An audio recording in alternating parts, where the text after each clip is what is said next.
Hello. Hi friends, मैं आपका friend विजय अपने YouTube channel IIT taking power study पर आपका हार्दिक स्वागत करता हूँ। फ्रेंड्स, प्रीवियस क्लास में हमने डीसी सीरीज जनरेटर के बारे में पढ़ा था और डीसी जनरेटर के क्लासिफिकेशन के बारे में पढ़ा था। तो फ्रेंड्स, अगर अभी तक आपने हमारे चैनल को सब्सक्राइब नहीं किया है तो चैनल को सब्सक्राइब कीजिए और वीडियो को अधिक से अधिक लाइक, शेयर और कमेंट कीजिए। तो फ्रेंड्स, आज की क्लास में हम देखेंगे डीसी शंट जनरेटर के बारे में। तो फ्रेंड्स, शुरू करते हैं आज की क्लास। फ्रेंड्स, प्रीवियस क्लास में हमने देखा था कि डीसी सीरीज जनरेटर के बारे में हमने पढ़ा था। आज की क्लास में देखेंगे शंट जनरेटर के बारे में। शंट जनरेटर क्या होता है, वो कैसे बनता है। फ्रेंड्स, शंट जनरेटर क्या होता है, इस जनरेटर में क्या होता है कि जो फील्ड वाइंडिंग जो होती है, फील्ड वाइंडिंग यानी कि जिसको हम बोलते हैं क्षेत्र वाइंडिंग, वो क्या होती है आर्मेचर के समांतर क्रम में, या फिर इसको अगर निमी की भाषा में बोला जाए तो पार्श्व संयोजन किया जाता है। ठीक है, फील्ड वाइंडिंग को आर्मेचर के समांतर क्रम में यानी कि पैरेलल क्रम में संयोजित किया जाता है। इसको हम फ्रेंड्स क्या बोलते हैं, शंट जनरेटर बोलते हैं। अगर मैं इसकी संरचना बनाऊं तो डीसी शंट जनरेटर की संरचना इस टाइप से बनती है। ठीक है, ये हमारा आर्मेचर है। ठीक है, अब डीसी जनरेटर क्या सप्लाई देता है तो यहाँ पर क्या हो जाएगा, लोड लग जाएगा एक। ठीक है, अब यहाँ पर जो फील्ड वाइंडिंग जो होती है, यहाँ पर मैं फील्ड वाइंडिंग की बात करता हूँ। फील्ड वाइंडिंग क्या होगी फ्रेंड्स, इसमें ये हमारी फील्ड वाइंडिंग। ठीक है, इसको हम क्या बोलते हैं, फील्ड शंट वाइंडिंग। इसको फ्रेंड फील्ड शंट वाइंडिंग क्यों बोलते हैं, क्योंकि ये वाइंडिंग आर्मेचर के समांतर क्रम में लगी है। ये हमारा आर्मेचर है और ये क्या है, हमारी फील्ड शंट वाइंडिंग है। ठीक है फ्रेंड्स, और ये हमारे पास में क्या है, यहाँ पर E1 जो कि हमारे पास EMF उत्पन्न होगा आर्मेचर से। ठीक है, यहाँ पर E1 और यहाँ पर E2। यहाँ पर फील्ड वाइंडिंग के भाग को भी हम यहाँ पर लिख सकते हैं, फील्ड शंट 1 और फील्ड शंट 2। ठीक है फ्रेंड्स, ठीक है, तो अब ये फील्ड वाइंडिंग है। ठीक है, यहाँ पर फील्ड शंट कुछ नहीं है, 1 और 2। इसका मतलब ये है कि एक वाइंडिंग का दो भाग में डिवाइड है। अगर आपको समझ लिखे तो आप ऐसे समझ सकते हैं कि ये फील्ड शंट वाइंडिंग है। ठीक है, E1 E2 मतलब क्या है, यहाँ पर क्या है, EMF जो उत्पन्न हो रहा है। ठीक है, ये E1 सिरा और ये E2 सिरा किसका, आर्मेचर का। ठीक है, आर्मेचर कौन सा सिरा, ये A1 सिरा और A2 सिरा, वैसे भी समझ सकते हो। ये आर्मेचर का A1 सिरा और ये A2 सिरा, और ये फील्ड वाइंडिंग का F1 सिरा और F2 सिरा। ये फील्ड वाइंडिंग के क्या है, सिरों के भाग है, यानी कि F1 सिरा और F2 सिरा। तो फ्रेंड, डीसी शंट जनरेटर के बारे में समझ लेते हैं। डीसी शंट जनरेटर में क्या होती है, फील्ड वाइंडिंग समांतर क्रम में लगती है। ठीक है, तो फील्ड वाइंडिंग क्या होती है, समांतर क्रम में लगती है। ठीक है, फील्ड वाइंडिंग क्या लगाते हैं हम, समांतर क्रम लगाते हैं। उसके अलावा इसमें जो टर्न लगता है, इसमें जो टर्नों की संख्या होती है वो क्या होती है, ज्यादा होती है। इसमें टर्न क्या होता है, अधिक होता है। इसमें टर्न हम क्या रखते हैं फ्रेंड्स, अधिक रखते हैं। इसके अलावा जो मोटाई रखते हैं तार की मोटाई जो होती है वो क्या होती है फ्रेंड्स, कम होती है, यानी तार पतला यूज में लिया जाता है। ठीक है, टर्न अधिक और पतला उपयोग में आता है। ठीक है फ्रेंड्स, यहाँ मैं बात करूँ फ्रेंड्स, टर्न अधिक का मतलब क्या है, इसमें लपेटे ज्यादा लगाए जाते हैं और क्या होता है, तार क्या होता है, पतला यूज में लिया जाता है। ठीक है, अब ये टर्न अधिक क्यों लगा, जो पतला उपयोग क्यों करते हैं, इसका भी मैं आपको रीजन बताऊँ। ठीक है फ्रेंड्स, अब मैं बात करता हूँ कि फील्ड वाइंडिंग जो है, अब फील्ड वाइंडिंग को हम क्या करते हैं, मोटे तार से क्यों नहीं बनाते, पतले से क्यों बनाते हैं। पतले तार से इसलिए बनाते हैं ताकि ये क्या हो, आर्मेचर द्वारा जो पैदा किए गए जो EMF है उसको सहन कर सके। ठीक है, आर्मेचर द्वारा उत्पन्न जो EMF है उसको सहन कर सके। आर्मेचर जो फ्रेंड्स EMF उत्पन्न कर रहा है उसको सहन कर सके फील्ड वाइंडिंग। इसके लिए हम क्या करते हैं, फील्ड वाइंडिंग क्या रेजिस्टेंस क्या रखते हैं, ज्यादा रखते हैं। रेजिस्टेंस ज्यादा रखने का मतलब क्या है, इसके टर्नों की ज्यादा संख्या रखी जाती है और जो तार लेते हैं वो पतला रहता है, जिससे रेजिस्टेंस क्या होता है फ्रेंड्स, वाइंडिंग का अधिक हो जाता है। ठीक है, अब मैं बात करता हूँ फ्रेंड्स आर्मेचर वाइंडिंग का। तो आर्मेचर वाइंडिंग में क्या होता है, आर्मेचर वाइंडिंग में क्या होता है, आर्मेचर वाइंडिंग का प्रतिरोध कम रखा जाता है। ठीक है, आर्मेचर वाइंडिंग का प्रतिरोध क्या होता है फ्रेंड्स, कम होता है। ठीक है, आर्मेचर वाइंडिंग का जो प्रतिरोध है वो कम होता है। ठीक है, ताकि वो क्या कर सके, अधिक EMF उत्पन्न कर सके और उसके अलावा जो लोड धारा है उसको सहन कर सके। इसके लिए हम आर्मेचर वाइंडिंग का प्रतिरोध क्या रखते हैं, कम रखते हैं। तो उम्मीद है फ्रेंड्स आपको शंट जनरेटर अच्छे से समझ में होगा। अब फ्रेंड्स, जो शंट जनरेटर है उसके हम सूत्र के बारे में देख लेते हैं, कौन कौन से इसमें सूत्र लगते हैं। तो फ्रेंड्स, सबसे पहले शंट जनरेटर में आर्मेचर करंट का सूत्र पूछा जाता है कि शंट जनरेटर में आर्मेचर करंट का सूत्र क्या होता है। तो I आर्मेचर करंट किसके बराबर होती है, IL प्लस में I शंट करंट के। ठीक है फ्रेंड्स, IL का मतलब यहाँ पर क्या है, I लोड करंट है और आई एस एच का मतलब क्या है, यहाँ पर आई शंट करंट, ठीक है, आई आर्मेचर, यानी कि आई आर्मेचर जो करंट है वो लोड करंट और शंट करंट का क्या होगी, होगी। फ्रेंड्स यहाँ पर मैं अगर बात करता सीरीज जनरेटर की, सीरीज जनरेटर में हमने क्या पढ़ा था कि आई आर्मेचर करंट, आई लोड करंट और आई शंट करंट क्या होती है, तीनों बराबर होती है, क्योंकि ठीक है फ्रेंड्स। ये किसके लिए होता है, ये अपनी सिचुएशन लगती है सीरीज जनरेटर की। अगर जनरेटर सीरीज होता तो क्या होती है, आर्मेचर करंट, लोड करंट और शंट जो करंट होती है वो तीनों बराबर होती है। लेकिन फ्रेंड्स हम यहाँ पर बात करें किसकी, डीसी शंट जनरेटर की। तो डीसी शंट जनरेटर में क्या होता है, लोड करंट और शंट करंट दोनों क्या होता है फ्रेंड्स, बराबर। तो आपको ये चीज ध्यान रखनी है, ठीक है फ्रेंड। इसमें से न्यूमेरिकल भी पूछा जाता है इस फॉर्मूले से। देख लेते हैं कि आर्मेचर कितना ईएमएफ उत्पन्न कर रहा है, उसको निकालने का सूत्र क्या हुआ। फ्रेंड्स ये जो सूत्र है इनको आप ध्यान से देखिएगा, क्योंकि इस सूत्रों पर क्या बनते हैं, न्यूमेरिकल्स बनते हैं, ठीक है। तो अगर हमारे को आर्मेचर का ईएमएफ निकालना, तो ये कैसे निकलता है, ई ए बराबर वी प्लस में आई ए डॉट में आर ए। ई ए बराबर क्या होता है, वी प्लस में आई ए डॉट में आर है। आई ए का मतलब क्या।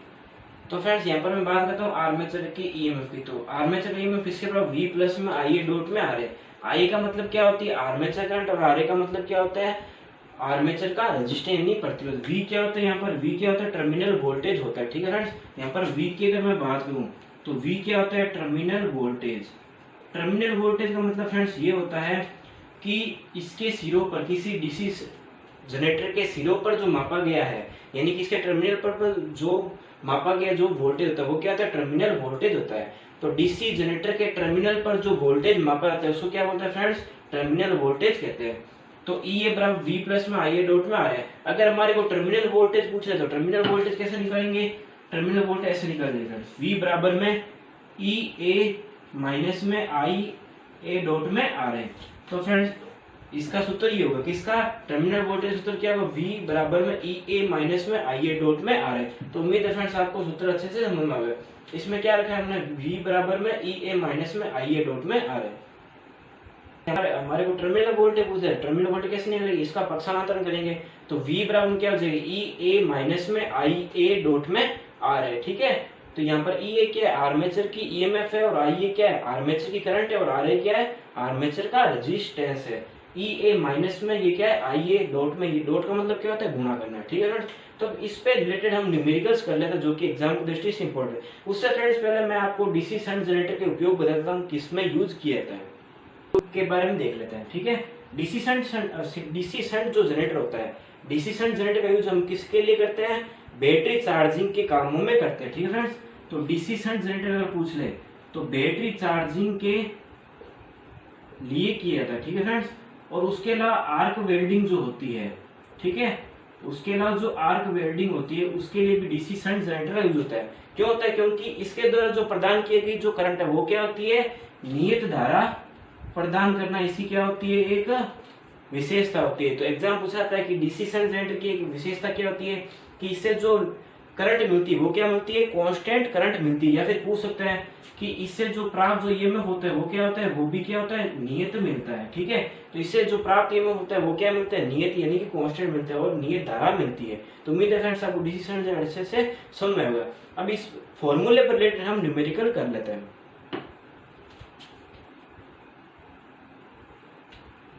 तो फ्रेंड्स हम शंट जनरेटर पर जो बेस फॉर्मूला है उस पर डिपेंड हम न्यूमेरिकल देख लेते हैं, ठीक है। किसी शंट जनरेटर का हमारे को देख रखा है, किसी शंट जनरेटर की नो वोल्ट वोल्टेज, यानी कि जब लोड नहीं लगा रखा हो, ठीक है, नो लोड वोल्टेज 230 वोल्ट दे रखा है हमारे, नो लोड वोल्टेज कितना दे रखा है, 230 वोल्ट। और जो नो लोड वोल्टेज दिया है, सॉरी यहाँ माफी चाहूंगा, लोड वोल्टेज, ठीक है, नो लोड वोल्टेज हमारे कितना दिया 230 वोल्ट, और लोड वोल्टेज कितना दिया 220 वोल्ट है।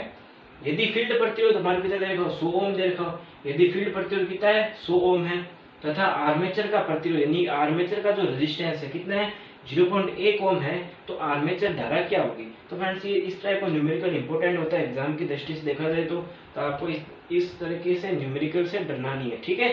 ध्यान से देखना मतलब क्या चीज दे रखी है उसके अकॉर्डिंग फॉर्मूले में इसकी वैल्यू रखनी है। तो बहुत ही न्यूमेरिकल आप जरूर देखिए इस क्वेश्चन को, ठीक है। तो हमारे को क्या कह दिए, नो लोड वोल्टेज दिए 230 वोल्ट और लोड वोल्टेज कितने 220। तो सबसे पहले हम इस पर क्या लिखते हैं, इसका फॉर्मूला लिख लेते हैं, ठीक है। हमने आर्मेचर का ईएमएफ का क्या फॉर्मूला लिखा था, ई ए बराबर में वी प्लस में आई ए डॉट में आर ए, ये हमने फॉर्मूला देखा था, ठीक है। अब मैं बात करूं इसकी, ई ए बराबर में वी प्लस में आई ए डॉट में आर है, ठीक है। तो इस फॉर्मूले को मैं ऐसे लिख सकता हूँ, ई ए माइनस में वी बराबर में आई ए डॉट में आर है, ठीक है। लिख सकता हूँ मैं ई ए माइनस में वी बराबर में आई ए डॉट में आर है, ठीक है। ई ए यानी कि हमारे पास में क्या आ जाएगा, जनरेटर का जो ईएमएफ वोल्टेज है, यानी कि जनरेटर का ईएमएफ वोल्टेज हमारे पास कितना है, 230 वोल्ट है, ठीक है। और ये हमारे पास क्या है, वी यानी टर्मिनल वोल्टेज कितना है, 220 है, ठीक है। यहाँ पर मैं आपको फ्रेंड्स यहाँ पर थोड़ा एक्सप्लेन कर देता हूँ। ये आर्मेचर वोल्टेज आपको तकलीफ नहीं हो समझने में, इसके लिए आप क्वेश्चन को ध्यान से देखिए। No load voltage 230 volt, friends no load voltage का मतलब क्या है यहाँ पर, कि आपने जनरेटर में कोई वोल्टेज नहीं लगा रखा है, ठीक है। जनरेटर में आपने कोई लोड नहीं जोड़ रखा है, तो उस कंडीशन में क्या होगा, जो वोल्टेज होगा वो किसका होगा, वो वोल्टेज होगा आर्मेचर का ईएमएफ होगा, यानी कि आर्मेचर का वोल्टेज होगा, ठीक है। तो हमने ये यहाँ पर क्या होगा, आर्मेचर का वोल्टेज होगा। और वी का मतलब यहाँ पर क्या होगा, टर्मिनल वोल्टेज होगा। और टर्मिनल वोल्टेज कब होता है, जब हम कोई लोड जोड़ते हैं जनरेटर से, ठीक है। तो हमारे को लोड वोल्टेज दे रखा है, यानी कि यहाँ पर लोड वोल्टेज का मतलब यहाँ पर क्या है, वी, ठीक है। लोड वोल्टेज का मतलब यहाँ पर फ्रेंड्स क्या है, वी है। वी यानी कि लोड वोल्टेज यानी कि टर्मिनल वोल्टेज भी इसको बोल सकते हैं। और यहाँ पर नो लोड वोल्टेज का मतलब क्या है, ई ए मतलब क्या है, आर्मेचर का ईएमएफ, ठीक है। नो लोड वोल्टेज मतलब क्या है, ई ए, यानी कि आपने क्या नहीं लगा रखा, लोड नहीं लगा रखा, तो उस कंडीशन में आपका ईएमएफ क्या गिना जाएगा, नो लोड ईएमएफ गिना जाएगा। तो नो लोड वोल्टेज यानी कि ईएमएफ कितना है, 230 वोल्ट है। उसके अलावा जो लोड वोल्टेज है, लोड वोल्टेज यानी कि आपने कोई लोड लगा रखा है, यानी कि उस कंडीशन में क्या गिना जाएगा, टर्मिनल वोल्टेज गिना जाएगा। तो ई की वैल्यू मैं लिख लेता हूँ 230 माइनस में यहाँ पर 220 क्या है, इसकी टर्मिनल वोल्टेज है। फ्रेंड्स यहाँ पर मैं साइड में लिख देता हूँ ताकि आपको दिक्कत नहीं हो समझने में। ये का मतलब यहाँ पर क्या है, ये का मतलब यहाँ पर क्या है, नो लोड ईएमएफ, यानी कि ये ईएमएफ किसका है, आर्मेचर का, ठीक है। फ्रेंड्स यहाँ पर मैं साइड में लिख रहा हूँ ताकि आपको कंफ्यूजन नहीं हो, ठीक है। ये का मतलब यहाँ पर क्या है, नो लोड ईएमएफ यानी कि आर्मेचर का ईएमएफ है, ठीक है। और यहाँ पर मैं बात करूँ वी की, तो वी मतलब यहाँ पर क्या है, टर्मिनल वोल्टेज, ठीक है। वी का मतलब फ्रेंड्स यहाँ पर क्या है, टर्मिनल वोल्टेज, यानी कि आपने लोड लगा रखा है, यानी कि इसको हम क्या बोल सकते हैं, लोड वोल्टेज, ठीक है। तो फ्रेंड्स आपको कंफ्यूज नहीं होना क्वेश्चन में। यहाँ पर नो लोड का मतलब, नो लोड ईएमएफ का मतलब क्या है, आर्मेचर का ईएमएफ है। और वी मतलब टर्मिनल वोल्टेज, यहाँ पर लोड वोल्टेज दे रखा है, यानी कि लोड वोल्टेज दे रखा है, यानी ये क्या है, टर्मिनल वोल्टेज है। तो अब इसमें वैल्यू लिख लेते हैं।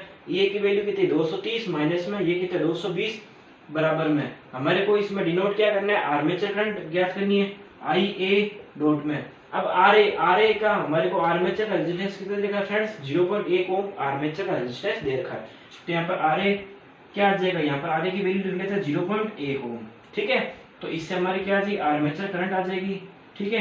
तो आर्मेचर करंट कितनी आएगी, 10/0.1, ठीक है। पॉइंट उठाया ऊपर कितना है, 100, यानी कि हमारे पास आर्मेचर करंट फ्रेंड्स कितनी आएगी, 100 एम्पियर आएगी। तो फ्रेंड्स उम्मीद है आपको न्यूमेरिकल अच्छे समझ में आएगा। आर्मेचर करंट की वैल्यू फ्रेंड्स यहाँ पर क्या आएगी, 100 एम्पियर आएगी। आपको न्यूमेरिकल अच्छे समझ में आएगा। यहाँ पर आंसर हमारा क्या आएगा, 100 एम्पियर आर्मेचर करंट आएगी। फ्रेंड्स ये न्यूमेरिकल मैं दोबारा समझा देता हूँ, आपकी दिक्कत नहीं हो समझने में। हमारे क्वेश्चन में क्या दे रखा है फ्रेंड्स, नो लोड वोल्टेज दे रखा है। नो लोड वोल्टेज का मतलब यहाँ पर क्या है, आर्मेचर का ईएमएफ है, यानी आर्मेचर जो वोल्टेज क्या कर रहा है, उत्पन्न कर रहा है, यानी कि आर्मेचर ईएमएफ है। उसकी वैल्यू की दे रखी है हमारे को 230 वोल्ट दे रखी है। उसके बाद दे रखा है लोड वोल्टेज, लोड वोल्टेज यानी कि आपने कोई लोड जोड़ दिया है, यानी कि उस कंडीशन में क्या होगा, उसका टर्मिनल वोल्टेज गिना जाएगा। तो टर्मिनल वोल्टेज में कितना दे रखा है, 220 दे रखा है। उसके बाद में आई ए डॉट में आ रहा है, ये हमारे पास फॉर्मूला होता है, ई ए बराबर वी प्लस में आई ए डॉट में आ रहा है। अब हमने क्या किया, इसका पक्षानुकरण कर लिया, ई ए माइनस में वी बराबर में आई ए डॉट में आ रहे। अब हमारे को आ रहे, इसमें किसकी वैल्यू दे रखी है, इसमें हमारे को ई ए की वैल्यू दे रखी है, ई ए की वैल्यू कितनी दे रखी है, 230 वोल्ट दे रखी है, ठीक है। और वी की वैल्यू दे रखी है 220, 230 माइनस 220 बट अब ये 0.1 कहां से है, ये आर ए यानी कि आर्मेचर ऑफ रेजिस्टेंस, यानी कि आर्मेचर का रेजिस्टेंस हमारे को दे रखा है, आर ए यानी कि आर्मेचर ऑफ रेजिस्टेंस, यानी कि हमारे को आर ए की वैल्यू इसमें भी दे रखी है। यहाँ पर दे रखा है कि आर्मेचर का प्रतिरोध कितना है, 0.1 ओम है। तो यहाँ पर आर ए की वैल्यू कितनी है, 0.1 ओम आई है, ठीक है। तो यहाँ पर आई ए की वैल्यू निकल जाएगी, कितना आएगा 10/0.1, यहाँ पर पॉइंट है ऊपर 10, तो कितना आएगा फ्रेंड्स, 100 एम्पियर आएगा। तो उम्मीद है फ्रेंड्स आपको क्वेश्चन अच्छे से समझ में होगा। इस पर बेस्ट हम न्यूमेरिकल देख लेते हैं। फ्रेंड्स न्यूमेरिकल किस लिए करा रहा हूँ, न्यूमेरिकल इसलिए करा था फ्रेंड्स, न्यूमेरिकल आपके एग्जाम की दृष्टि से इंपॉर्टेंट है, ठीक है। एग्जाम में न्यूमेरिकल और ये जो टॉपिक है, टॉपिक से रिलेटेड दोनों से क्वेश्चन पूछा जाता है। डीएमआरसी में तो आपके इसमें से रिलेटेड क्वेश्चन जरूर पूछा जाता है। न्यूमेरिकल आजकल डीएमआरसी बहुत ज्यादा पूछने लगे हैं, चाहे वो डीएमआरसी उसके बाद डीआरडीओ भी न्यूमेरिकल बहुत ज्यादा फोकस रख रहा है। इसलिए फ्रेंड्स आपको न्यूमेरिकल अच्छे से करना है, ठीक है। तो अब हमारे को नेक्स्ट क्वेश्चन दे रखा है फ्रेंड्स, किसी डीसी शंट जनरेटर में, किसी डीसी शंट जनरेटर की हमारे को आर्मेचर धारा ज्ञात करनी है, ठीक है। किसी डीसी शंट जनरेटर की आर्मेचर धारा क्या होगी, यदि उसकी लोड धारा हमारे को दे रखी है, ठीक है। यदि उसकी लोड धारा और शंट फील्ड धारा क्या दे रखी हो, 50 एम्पियर और 40 एम्पियर हो, तो फ्रेंड्स इसकी सीधी सी वैल्यू मैंने आपको बताई थी। आर्मेचर धारा बहुत ईजी है डीसी शंट जनरेटर की निकालनी। कैसे निकलती है, आई आर्मेचर धारा आई लोड प्लस में आई शंट धारा, इन दोनों को क्या होती है फ्रेंड्स, योग होती है। किसी डीसी शंट जनरेटर में आर्मेचर धारा का कैसे निकाला सूत्र, आई आर्मेचर आई लोड प्लस में आई शंट। ये फॉर्मूला मैंने आपको पहले बताया था स्टार्टिंग में शंट जनरेटर जब मैंने शुरू कराया। तो आई आर्मेचर बराबर क्या होता है, आई लोड प्लस में आई शंट धारा होती है, ठीक है। अब इसमें हमारे को आई आर्मेचर धारा निकालनी है, तो कैसे निकालेंगे, आई लोड धारा हमारे को दे रही कितनी, 50 एम्पियर, तो 50 एम्पियर वैल्यू आ गई। उसके बाद आई शंट धारा कितनी दे रखी, शंट फील्ड धारा दे रखी 40 एम्पियर, ठीक है। तो 50 प्लस में 40 यानी आर्मेचर धारा हमारे पास कितनी हो जाएगी फ्रेंड्स, 90 एम्पियर। तो उम्मीद है फ्रेंड्स न्यूमेरिकल आपको अच्छे से समझ में आएगा। न्यूमेरिकल बहुत ईजी है, बस हमारे को फॉर्मूला ध्यान होना चाहिए और वैल्यू पता होना चाहिए क्या दे रखा है। उसके बाद न्यूमेरिकल बहुत ईजी है फ्रेंड्स। आपको न्यूमेरिकल सोल्व करने से पहले सबसे पहले हमारे को फॉर्मूला ध्यान में रखना है, उसके बाद ये चीजें देखनी कि हमारे को क्या क्या क्वेश्चन में दे रखा है। उसके बाद फ्रेंड्स न्यूमेरिकल बहुत ईजी है, आपको घबराने की जरूरत नहीं है, ठीक है फ्रेंड्स। तो उम्मीद है आपको न्यूमेरिकल अच्छे से समझ में आएगा।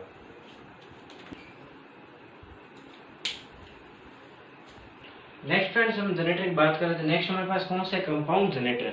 कंपाउंड जनरेटर को हम मिश्रित जनरेटर भी बोलते हैं। कंपाउंड का मतलब क्या है कि ऐसा जनरेटर जिसमें शंट वाइंडिंग भी हो और फील्ड वाइंडिंग भी हो, यानी मेरे कहने का मतलब शंट फील्ड वाइंडिंग भी हो और सीरीज फील्ड वाइंडिंग दोनों हो, तो उस प्रकार जनरेटर को हम क्या बोलते हैं फ्रेंड्स, कंपाउंड जनरेटर बोलते हैं। जिस जनरेटर में शंट फील्ड वाइंडिंग और सीरीज फील्ड वाइंडिंग दोनों दे रखी है उस जनरेटर को हम क्या बोलते हैं फ्रेंड्स, कंपाउंड जनरेटर बोलते हैं, ठीक है। तो कंपाउंड जनरेटर में क्या होता है, जैसे मैं बात करता हूँ कंपाउंड जनरेटर में क्या होता है, इस प्रकार के जनरेटर में क्या होता है, इस जनरेटर में शंट तथा सीरीज दोनों वाइंडिंग क्या ली जाती है फ्रेंड्स, यूज में ली जाती है। शंट तथा सीरीज दोनों वाइंडिंग उपयोग में ली जाती है। अब फ्रेंड्स मैं आपको एक चीज बताता हूँ, कंपाउंड जनरेटर का हमने यूज क्यों किया, ठीक है। डीसी सीरीज जनरेटर का एक सबसे बड़ा दुरुपयोग क्या है कि डीसी सीरीज जनरेटर को हम लोड के बिना चला नहीं सकते। डीसी सीरीज जनरेटर को जब हम बिना लोड के चलाते हैं तो क्या होता है, आर्मेचर धारा क्या होती है, पूरी नहीं मिल पाती। क्यों नहीं मिल पाती, मैं जैसे बात करूं, अगर डीसी सीरीज जनरेटर को बिना लोड के अगर चलाया जाए, अगर डीसी सीरीज जनरेटर को हम क्या करें, बिना लोड के अगर चलाते हैं, तो क्या होता है कि मेन रूप से क्या होता है कि उस आर्मेचर धारा को क्या होती है, तो फ्रेंड्स डीसी सीरीज जनरेटर में क्या होता है, जब बिना लोड के हम चलाते हैं, डीसी सीरीज जनरेटर को हम क्या करते हैं, बिना लोड के अगर चलाते हैं, तो क्या होती है, आर्मेचर को पूरी करंट नहीं मिल पाती। आर्मेचर को कौन सी करंट नहीं मिलती, लोड करंट नहीं मिलती। आर्मेचर को जब हम पर्याप्त रूप से लोड से जोड़ते हैं तभी उसमें क्या होती है, लोड धारा प्रवाहित होती है। इसलिए डीसी सीरीज जनरेटर की सबसे बड़ी दुरुपयोग ये है, ठीक है। उसको लोड के साथ ही चलाना चाहिए, ठीक है। बिना लोड के जब चलाते हैं तो क्या होता है, उसकी परिपथ में क्या नहीं होती, फील्ड धारा प्रवाहित नहीं होती, ठीक है। यानी कि मैं बात करूं आर्मेचर में से और फील्ड में से धारा प्रवाहित नहीं होती। कौन सी धारा प्रवाहित नहीं होती, लोड धारा नहीं होती, ठीक है। अब उसके बाद करता हूं मैं बात शंट जनरेटर की। शंट जनरेटर को हम क्या बात करें, अगर मैं बात करता हूँ शंट जनरेटर की, ठीक है, तो शंट जनरेटर में क्या होता है, अगर मैं बात करूँ शंट जनरेटर की, ठीक है, डीसी शंट जनरेटर में क्या होता है फ्रेंड, डीसी शंट जनरेटर को अगर हम बिना लोड के चलाते हैं, ठीक है, वैसे डीसी शंट जनरेटर को बिना लोड के ही चलाना चाहिए, ठीक है। डीसी शंट जनरेटर को बिना लोड के क्यों चलाना चाहिए, इसका रीजन ये है, जब आप डीसी शंट जनरेटर से क्या करते हैं, लोड जोड़ते हैं। जैसे मैं बात करता हूँ, जैसे एग्जाम्पल के तौर पर, जैसे मैं यहाँ पर डायग्राम बनाकर आपको समझाता हूँ, ठीक है। जैसे ये हमारे पास फील्ड वाइंडिंग हो रही है, आर्मेचर है, ठीक है। अब आपने जब इस पर लोड लगा रखा है, डीसी शंट जनरेटर में जब आपने लोड लगा रखा है, तो आर्मेचर जो लोड होगा, लोड सारी धारा ग्रहण कर लेगा। लोड क्या होगा, सारी आर्मेचर धारा ग्रहण कर लेगा। उस कंडीशन में क्या होगी, फील्ड वाइंडिंग अपना पूरा चुंबकीय क्षेत्र नहीं बना पाएगी। उस कंडीशन में क्या होगा, शंट जनरेटर धीरे धीरे रुक भी सकता है, ठीक है। इसलिए डीसी शंट जनरेटर को नो लोड के साथ चलाना चाहिए, यानी कि बिना लोड के डीसी शंट जनरेटर का यूज करना चाहिए। अगर हम लोड के साथ डीसी शंट जनरेटर चलाते हैं तो क्या होगी, लोड सारी धारा ग्रहण कर लेता है और फील्ड वाइंडिंग को पूरी धारा नहीं मिल पाती। इसलिए डीसी शंट जनरेटर को बिना लोड के यानी नो लोड के चलाना चाहिए। तो उम्मीद फ्रेंड्स शंट जनरेटर आपको समझ आया होगा। ठीक है, अब मैं बात करता हूँ कंपाउंड जनरेटर की। कंपाउंड जनरेटर में क्या होता है, इन दोनों के दोषों को दूर करने के लिए हमने कंपाउंड जनरेटर बनाया। कंपाउंड जनरेटर में क्या होता है, जैसे मैं बात करता हूँ, ये हमारे पास आर्मेचर है, ठीक है, ये आर्मेचर और ये हमने एक लोड लगा रखा है, ठीक है, आर्मेचर ये लोड लगा रखा है। अब यहाँ पर क्या होती है, फील्ड वाइंडिंग होती है। ये तो हमारा बन गया कौन सा, फील्ड शंट वाइंडिंग होती है, जिसको हम क्या बोलते हैं, शंट जनरेटर बोलते हैं। अब हम क्या करते हैं, यहाँ पर एक श्रेणी वाइंडिंग भी जोड़ते हैं, ठीक है। तो इस प्रकार के जनरेटर को फ्रेंड्स हम क्या बोलते हैं, कंपाउंड जनरेटर बोलते हैं। कंपाउंड जनरेटर में क्या होती है, इसमें ये कौन सी वाइंडिंग है, जो आर्मेचर के श्रेणीक्रम में जो वाइंडिंग लगती है उसको हम क्या बोलते हैं फ्रेंड्स, फील्ड सीरीज वाइंडिंग बोलते हैं। जो वाइंडिंग आर्मेचर के श्रेणीक्रम लगती है उसको हम क्या बोलते हैं, फील्ड सीरीज वाइंडिंग बोलते हैं। और जो वाइंडिंग आर्मेचर के समांतर क्रम लगती है उसको हम क्या बोलते हैं, फील्ड शंट वाइंडिंग बोलते हैं। तो कंपाउंड जनरेटर में क्या होता है कि फील्ड सीरीज वाइंडिंग भी यूज में ली जाती है और फील्ड शंट वाइंडिंग भी यूज में ली जाती है, ठीक है। यही मैंने बताया कि जनरेटर में शंट और सीरीज दोनों वाइंडिंग उपयोग में ली जाती है, ठीक है। क्योंकि शंट और सीरीज जनरेटर के अलग अलग क्या है, डिसएडवांटेज है, यानी कि उसका कुछ ना कुछ हमने देखा था कि कुछ ना कुछ उसमें क्या थी, कमियां थी। इसको दूर करने के लिए हमने कंपाउंड जनरेटर का यूज किया। कंपाउंड जनरेटर का जब हम यूज करते हैं तो क्या होता है कि इसको हम बिना लोड के भी चला सकते हैं और फुल लोड के साथ भी चला सकते हैं, इसलिए कंपाउंड जनरेटर का यूज करते हैं। अगर बात कर रहे थे कंपाउंड जनरेटर के प्रकार के बारे में। कंपाउंड जनरेटर प्रकार किसके आधार पर, ये फील्ड वाइंडिंग के संयोजन के आधार पर है, ठीक है। फील्ड वाइंडिंग के डिवाइडेशन के आधार पर कंपाउंड जनरेटर दो तरह के होते हैं। कैसे, कि फील्ड वाइंडिंग को किस प्रकार से जनरेटर में संयोजित करना है, उस हिसाब से कंपाउंड जनरेटर के दो प्रकार होते हैं। कौन कौन से फ्रेंड्स, लॉन्ग शंट और एक होता है short shunt. Long shunt compound generator होता है और एक शॉर्ट शंट कंपाउंड जनरेटर होता है। तो पहले हम बात करें friends long shunt compound generator के बारे में। तो फ्रेंड्स बात करें सबसे पहले हम लॉन्ग शंट कंपाउंड जनरेटर के बारे में, ठीक है। लॉन्ग शंट कंपाउंड जनरेटर में क्या होती है, इसमें जो हम फील्ड वाइंडिंग लगाते हैं, ठीक है। इसमें जैसे मैं बात करता हूँ लॉन्ग शंट कंपाउंड जनरेटर की, तो जैसे ये हमारे पास आर्मेचर है, ठीक है, ये हमारे पास आर्मेचर है और ये हमारे पास क्या है, फील्ड सीरीज वाइंडिंग है और ये हमने लोड लगा रखा है, ठीक है। अब यहाँ पर क्या होती है, एक फील्ड शंट वाइंडिंग होती है, इसको ही हम फ्रेंड्स क्या बोलते हैं, लॉन्ग शंट कंपाउंड जनरेटर बोलते हैं। ऐसा जनरेटर जिसमें फील्ड वाइंडिंग आर्मेचर के, ठीक है, और सीरीज वाइंडिंग के दोनों के समांतर क्रम में, उसको हम क्या बोलते हैं फ्रेंड्स, लॉन्ग शंट जनरेटर बोलते हैं, ठीक है। इस प्रकार जनरेटर को हम क्या बोलते हैं friends, long shunt compound generator बोलते हैं। लॉन्ग शंट कंपाउंड जनरेटर का मतलब क्या होता है, ऐसा जनरेटर जिसमें फील्ड वाइंडिंग जो होती है आर्मेचर के भी समांतर क्रम में हो और सीरीज वाइंडिंग के भी समांतर क्रम में हो, उसको हम फ्रेंड्स क्या बोलते हैं, लॉन्ग शंट कंपाउंड जनरेटर बोलते हैं, ठीक है। लॉन्ग शंट शॉर्ट शंट का मतलब यह है फ्रेंड्स कि फील्ड वाइंडिंग के कनेक्शन के आधार पर जिस वाइंडिंग में क्या होगा, जैसे श्रेणी वाइंडिंग है, ये खाली क्या होगी, आर्मेचर के समांतर क्रम में होगी, वो क्या होगी, शॉर्ट शंट होगी। और जो श्रेणी वाइंडिंग के भी और आर्मेचर वाइंडिंग दोनों के क्या समांतर क्रम में, वो क्या होती है, फील्ड शंट वाइंडिंग होती है। यानी मैं बात करूं ये कौन सी होती है, लॉन्ग शंट होती है, ठीक है। तो इसमें जो फील्ड वाइंडिंग है वो आर्मेचर के भी समांतर क्रम में और जो श्रेणी वाइंडिंग जो है फील्ड सीरीज वाइंडिंग दोनों के समांतर क्रम में है, ठीक है। ये फील्ड सीरीज वाइंडिंग और ये आर्मेचर वाइंडिंग है, तो इन दोनों का समांतर क्रम में ये क्या है, फील्ड शंट वाइंडिंग। इसको हम क्या बोलते हैं friends, long shunt compound generator बोलते हैं। अब फ्रेंड्स हम लॉन्ग शंट जनरेटर के बारे में कुछ जरूरी चीजें देख लेते हैं, ठीक है। लॉन्ग शंट में आपने वाइंडिंग तो देख ली किस प्रकार से संयोजित करते हैं, ठीक है। उसके बाद देख लेते हैं लॉन्ग शंट जो जनरेटर होता है, ठीक है, ये क्या करता है, स्थिर टर्मिनल वोल्टेज प्रदान करता है, ठीक है, स्थिर टर्मिनल वोल्टेज प्रदान करता है। तो ये फ्रेंड्स हमारे को ये चीज ध्यान रखनी है, जो लॉन्ग शंट जनरेटर जो होता है वो स्थिर टर्मिनल वोल्टेज प्रदान करता है। क्यों करता है, जब हम इससे जब लोड जोड़ते हैं, ठीक है, तो जब लोड चेंजेबल होता है तो उससे क्या होता है, टर्मिनल वोल्टेज भी चेंज नहीं होता, ठीक है। जब लोड चेंज होता है तो टर्मिनल वोल्टेज चेंज नहीं होता। क्यों नहीं होता, क्योंकि स्थिर टर्मिनल वोल्टेज प्राप्त होता है, क्योंकि हमने इससे फील्ड सीरीज वाइंडिंग भी लगा रखी है और फील्ड शंट वाइंडिंग भी लगा रखी है। तो जैसे भी थोड़ा बहुत अगर लोड में परिवर्तन भी होता है तो क्या कर लेती है, वाइंडिंग सहन कर लेती है। इसलिए हम क्या बोलते हैं, लॉन्ग शंट जनरेटर को स्थिर टर्मिनल वोल्टेज वाला मानते हैं, ठीक है। तो मेरे फ्रेंड्स लॉन्ग शंट आपको अच्छे से समझ में होगा। नेक्स्ट फ्रेंड्स हम बात कर रहे थे शॉर्ट शंट कंपाउंड जनरेटर की। तो friends short shunt compound generator की अगर मैं बात करूं तो इसमें ये हमारे पास आर्मेचर है, ठीक है, और ये हमारी क्या है, फील्ड सीरीज वाइंडिंग है। ये हमने लोड लगा रखा है, ठीक है। अब शॉर्ट शंट में क्या होता है, कि ये जो वाइंडिंग जो होती है, यानी मैं बात करूं ये वाली चीज होती है, ठीक है।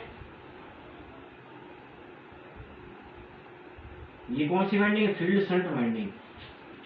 Short shunt compound generator friends क्या होता है कि ये जो फील्ड वाइंडिंग होती है, ये कौन सी वाइंडिंग है? फील्ड सीरीज वाइंडिंग है, ठीक है। शॉर्ट शंट कंपाउंड जनरेटर क्या होती है? फील्ड सीरीज वाइंडिंग जो होती है वो लोड के श्रेणी क्रम में होती है। श्रेणी क्रम में कैसा है? ये वाइंडिंग यहाँ से जुड़ी, ये हो रही है लोड के श्रेणी क्रम में, ठीक है, ठीक है। तो फील्ड सीरीज वाइंडिंग लोड के श्रेणी क्रम में लगती है। और मैं बात करूं field shunt winding, field shunt winding केवल आर्मेचर के समांतर क्रम में लगती है, ठीक है। शॉर्ट शंट कंपाउंड जनरेटर में क्या होता है कि आर्मेचर के समांतर क्रम में क्या लगती है? फील्ड शंट वाइंडिंग लगती है। अगर मैं इसको और अच्छे से एक्सप्लेन करना चाहूँ तो इसको ऐसे एक्सप्लेन कर सकता हूँ कि शॉर्ट शंट जनरेटर कौन सा जनरेटर होता है?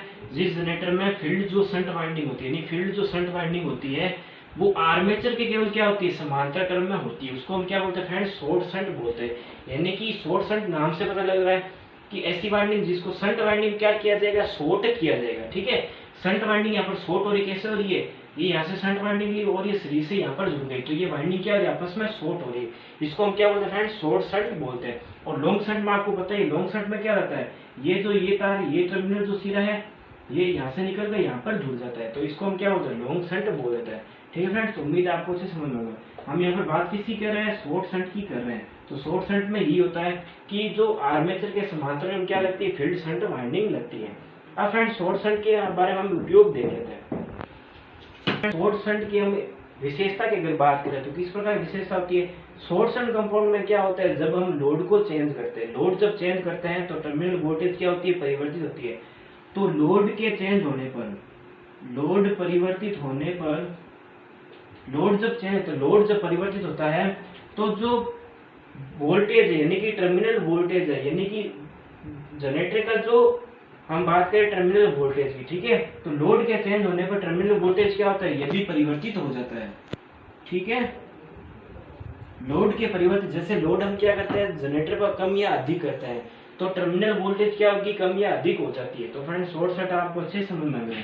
लॉन्ग शंट में क्या होती है कि आप कोई भी क्या कर दो, इस पर लोड आरोपित करते हो तो टर्मिनल वोल्टेज क्या रहेगा? स्थिर रहेगा। लॉन्ग शंट में क्या होता है कि अगर आप कोई भी वोल्टेज आरोपित करते हो इस पर तो वोल्टेज क्या होता है? हमेशा स्थिर रहता है। यानी कि टर्मिनल वोल्टेज का मतलब क्या होता है कि इस सिरों पर, यानी कि जनरेटर के सिरों पर जो मापा गया वोल्टेज क्या होता है? टर्मिनल वोल्टेज होता है। तो ये हमेशा क्या रहेगा? नियत रहेगा। किस प्रकार के जनरेटर में? लॉन्ग शंट प्रकार के जनरेटर क्या रहता है? वोल्टेज का मान स्थिर रहता है। कौन से वोल्टेज का मान? टर्मिनल वोल्टेज का मान, ठीक है। अब मैं बात कर रहा हूँ शॉर्ट शंट की। शॉर्ट शंट में क्या होता है? लोड जैसे जैसे चेंज होता है तो टर्मिनल वोल्टेज भी क्या होता है फ्रेंड्स? चेंज होता है, ठीक है। तो आपको ये चीज जाननी है कि जब शॉर्ट शंट में क्या होता है? लोड जब चेंज होता है तो टर्मिनल वोल्टेज भी चेंज होती है। तो फ्रेंड्स उम्मीद है आपको हमारा वीडियो पसंद आएगा। अगर फ्रेंड्स वीडियो पसंद आए तो लाइक कीजिए, शेयर कीजिए और कमेंट कीजिए। फ्रेंड्स अगर आपको वीडियो अगर समझ में नहीं आ रहा तो आप एक दो बार इसको देख सकते हैं। फ्रेंड्स आप साथ में नोट जरूर बनाइए ताकि आपके अच्छे से प्रिपरेशन हो सके। फ्रेंड्स मैंने इस वीडियो में साथ में आपको न्यूमेरिकल भी करा जो कि एग्जाम के दृष्टिकोण से इंपॉर्टेंट है। तो फ्रेंड्स आप अच्छे से इन क्वेश्चन को कीजिएगा। अगर आपको दिक्कत हो तो आप मुझे कमेंट करके जरूर बताइएगा। तो फ्रेंड्स मिलते हैं नेक्स्ट वीडियो में। जय हिंद, जय भारत।